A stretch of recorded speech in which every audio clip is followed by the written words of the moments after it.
Boa noite, estamos iniciando o programa em off desta noite e recebendo a visita do presidente da Confederação Nacional da Indústria e pré-candidato ao Senado pela Frente Popular de Pernambuco, Armando Monteiro Neto.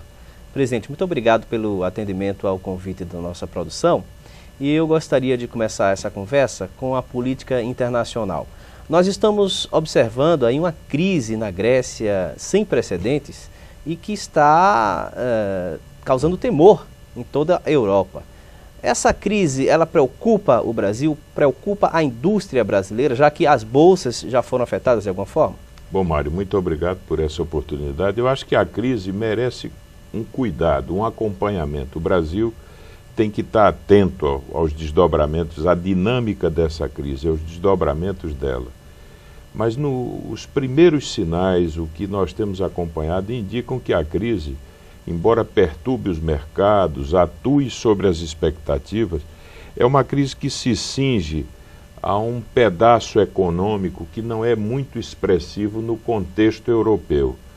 Para você ter uma ideia, o PIB europeu, que é maior do que o PIB dos Estados Unidos, é da ordem de 16 trilhões de dólares. E a economia grega, que está muito atingida pela crise, ela representa pouco mais de 300 bilhões de dólares de PIB, ou seja, a Grécia é 2% da economia europeia. Portanto, com a resposta da Alemanha, que tem um papel muito importante no sistema de financiamento europeu, e com o pacote que veio a ser, eu diria que tempestivamente definido, eu acho que essa situação está sob controle. Mas não há dúvida nenhuma que esse cenário precisa ser acompanhado. Por quê?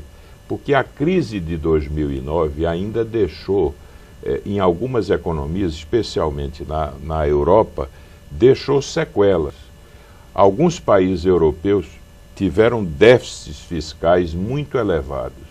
Por exemplo, há países na Europa, a Grécia, a Irlanda, a própria Inglaterra, a Espanha, que tiveram déficits fiscais da ordem de 10% do PIB. Então, muitos estão adotando medidas de ajuste, programas austeros de corte de gastos, de ajuste, o que evidentemente terá reflexo sobre o desempenho econômico desse país. Então, em resumo, é preciso acompanhar a crise, ela ainda não está produzindo reflexos na economia brasileira, mas seguramente esse quadro do cenário europeu já nos coloca uma certeza: a Europa crescerá num ritmo bem menor do que o resto do mundo. Há quem diga, inclusive, que o Brasil se sai melhor dessa crise porque saiu bem daquela outra crise nos Estados Unidos. Por quê? Olha, o Brasil tem feito essa travessia e atravessou aquele período mais agudo da crise em 2009 bem. Por quê? Porque o Brasil é um país cujo crescimento se apoia muito no mercado interno, no dinamismo do mercado interno, que no Brasil tem crescido de maneira vigorosa. Isso tudo por quê? Porque há uma conjugação de aumento de massa de salários, o aumento do dispêndio público, do gasto governamental. Então, o mercado interno no Brasil tem crescido muito. E a economia brasileira tem uma dependência externa menor. Para você ter uma ideia, na média da Europa, os países exportam 25% do que produzem.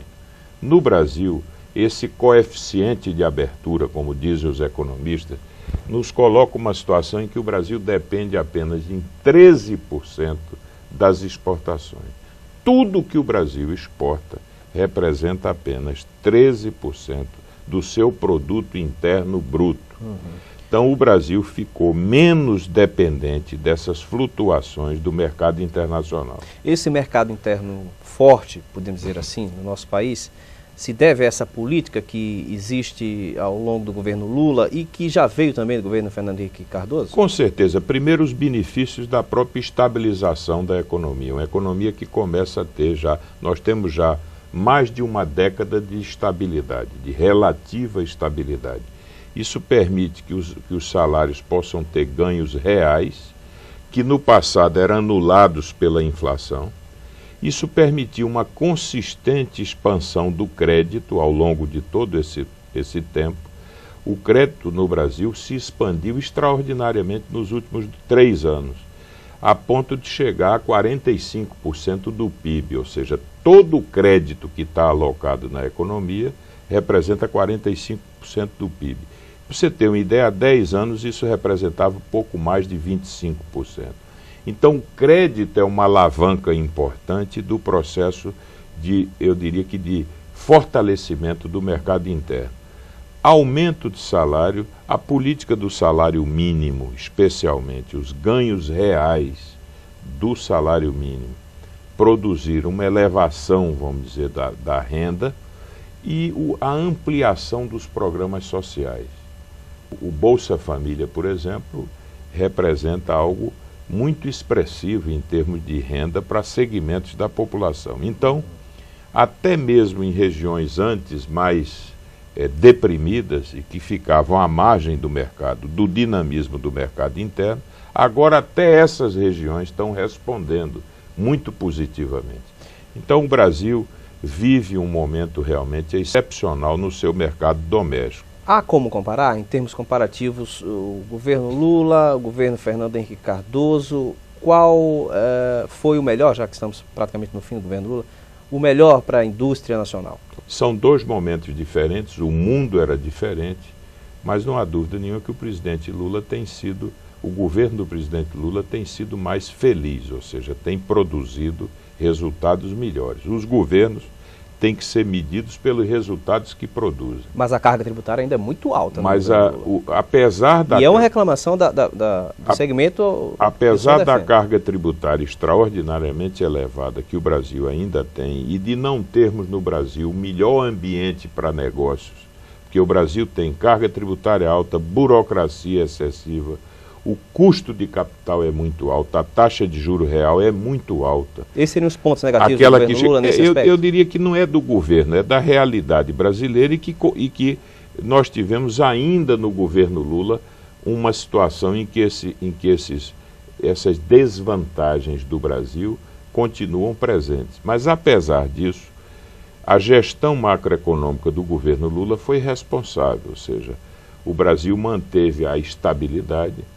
O Brasil aprofundou durante um período até o seu ajuste fiscal, a relação dívida-PIB melhorou, o Brasil passou a ter, o risco país caiu, o Brasil passou a ter maior acesso aos fluxos de financiamento internacionais, mais recursos foram colocados à disposição do país e o que é mais importante, dado o grande crescimento do comércio internacional nesse período, o Brasil acumulou reservas cambiais. Então, hoje o Brasil não está exposto a crises de balanço de pagamentos como teve no passado. Com 250 bilhões de dólares de reservas cambiais, o Brasil tem um colchão que lhe dá uma relativa segurança nessas crises que o mundo vive. Então eu diria o seguinte, o governo Lula, se medirmos pela taxa de crescimento econômico, pelos dados de distribuição de renda que estão aí disponíveis, pelos indicadores socioeconômicos, não há dúvida nenhuma que nesse conjunto os resultados foram melhores.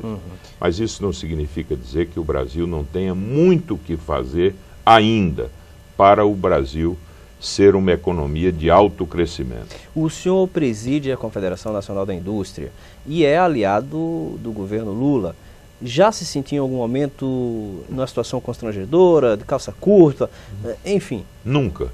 Eu sempre tive uma posição na Confederação e como deputado de absoluta independência.